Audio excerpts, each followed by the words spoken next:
This company could cut the world off with one switch. This company could cut the world off with one switch. It's a wild thought, you know. You look up at the night sky, you see the stars, but now there are other lights moving up there. Thousands of them. They're not stars. They're satellites, a web being woven around our planet. This web is connecting people in ways we've never seen before. It's a powerful tool, a massive leap forward for humanity. But with that kind of power comes a serious question. Who's holding the keys to this whole thing? Who has their finger on that switch, that one button that could change everything? If you enjoy business stories like this, make sure to subscribe. SpaceX, Musk's rocket company, made it happen. They didn't just launch a few satellites. They launched them by the thousands. They used reusable rockets, dropping the cost of getting to space so dramatically that it changed the entire game. It was a brute force approach to building an infrastructure that used to be the stuff of science fiction. The speed was breathtaking. The ambition was off the charts. One man's private company was building a utility for the entire globe. A utility that could soon become as essential as water or electricity for a lot of people. People saw this and they were amazed. And they should be. It's a monumental achievement of engineering and willpower. Starlink terminals, these little satellite dishes, started popping up everywhere. On the roofs of rural homes, on the decks of ships crossing the Pacific, in the middle of disaster zones, where all other communication was down. It brought high-speed internet to places that were stuck in the dial-up age, or had no connection at all. For so many, it wasn't just an improvement, it was a revolution. It felt like pure progress, a gift from the stars. The initial promise of Starlink was pure, unadulterated optimism. It was a story of human ingenuity solving a fundamental human problem, the problem of disconnection. Think about the real-world impact. Schools in isolated mountain towns suddenly offering online courses. Doctors in big city hospitals guiding a local medic over video. A medic performing a complex procedure in a remote clinic thousands of miles away.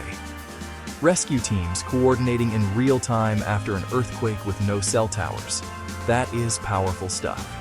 Applications seemed endless, pointing to a better, more connected world. A fishing boat in the middle of the ocean sending real-time catch data, making their business more efficient and sustainable. A scientist at an Antarctic research base streaming massive data sets. No longer waiting months for a physical hard drive to be shipped. An RV traveler in national parks staying connected for work. No longer tied to the grid of cities and towns. A narrative of empowerment and freedom. The growth was explosive. It wasn't a slow, gradual build-up. It was a shock and awe campaign of satellite deployment. SpaceX was launching rockets sometimes multiple times a week, each one carrying dozens of Starlink satellites. The numbers climbed at a dizzying rate. A few hundred, over 1,000, 2,000, 5,000. The constellation in low Earth orbit grew denser and more powerful. It was a factory line for space infrastructure at a scale no one, not even nation-states, had attempted. The user base grew just as fast, expanded to North America, Europe, Australia, parts of South America, Africa. 1 million active subscribers, 2 million, not just homeowners, major cruise lines, Hawaiian Airlines, Qatar Airways, John Deere, integrating into the core operations of massive industries, becoming the backbone for logistics, transportation, commerce in unreachable places, a business success story of epic proportions. The technical achievements were undeniable. The system worked. Users in the middle of nowhere. Reporting download speeds rivaling cable in cities. Latency was remarkably low. Viable for video calls, online gaming, other real-time applications, all thanks to low orbit. Much shorter signal distance than old-school satellite internet. SpaceX solved immense technical challenges. The results spoke for themselves. The world was watching. Competition left in the dust.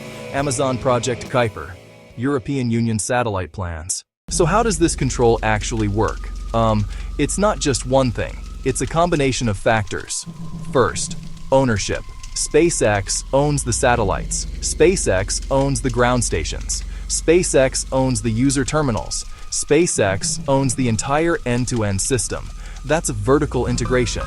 They don't have to answer to partners or suppliers when making changes. The decision-making chain is incredibly short. It goes straight to the top. Second, technical control. Starlink isn't just a dumb pipe. It's a sophisticated, software-defined network. The company can actively manage it. Geofencing, drawing virtual borders to turn service on or off in specific areas. They can throttle speeds. They can prioritize traffic for certain users. They can monitor data flows across the network. That gives them granular control over who uses the service and how. Third, gatekeeper power. To operate in a country, Starlink needs a government license. That creates a complex relationship. Government has regulatory power. Starlink can be the key to services a government needs, economic or military. That creates negotiation and a power dynamic. Offering or withholding critical infrastructure is a powerful bargaining chip. It reshapes diplomacy. Finally, no real alternatives. For remote, high-speed, low-latency needs, Starlink is often the only option. That lack of competition amplifies its power. No Plan B means the provider of Plan A holds all the cards. They can set the terms, they can set the price, they can make decisions users have no choice but to accept. The control isn't just theoretical, it's a practical reality from near-total market dominance. What are the real-world risks when so much power is in one place? Military and political implications.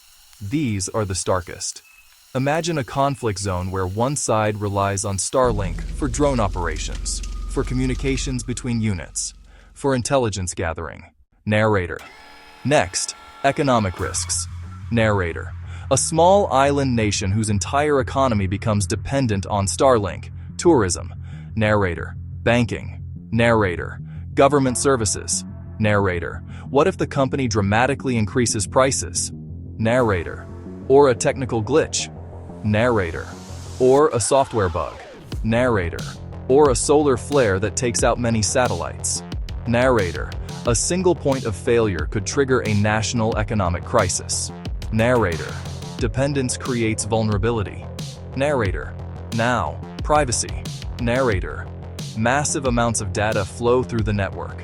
Narrator. Personal emails. Narrator. Business transactions. Narrator. Military communications. Narrator. The company has a unique vantage point on this global stream. Narrator. Who has access to that data? What are the storage and protection policies? Narrator. A centralized network could be a prime target for state-sponsored hackers. Narrator. It could face government pressure to hand over user data, sparking a global privacy debate. Narrator. And human error. The person in charge is just that. A person. Narrator. People can be swayed by biases. Narrator. They can be pressured. Narrator. They can make mistakes. Narrator. Decisions based on flawed understanding or personal relationships with world leaders could affect millions. Narrator. A central kill switch makes one person's temperament a global concern. Narrator. It's a huge burden of responsibility. Narrator. We don't have to rely on imagination alone. Narrator. We've already seen these scenarios start to play out in the real world. Narrator. Starlink has been a genuine hero in many crises. Narrator. After Hurricane Ian hit Florida. Narrator. When cell service was wiped out. Narrator. Starlink terminals were deployed to help first responders and communities get back online. Narrator. In Ukraine, after the Russian invasion. Narrator. Starlink was rushed in and became absolutely critical for the Ukrainian government and military to maintain communications. Narrator. It kept the country online when its terrestrial infrastructure was under attack. Narrator. These are clear, undeniable examples of Starlink as a force for good. Narrator. But that help often comes with strings attached or reveals the complex power dynamics at play. Narrator. The story in Ukraine is a perfect example. Narrator. At one point, reports emerged that Musk had personally refused a Ukrainian request. Narrator.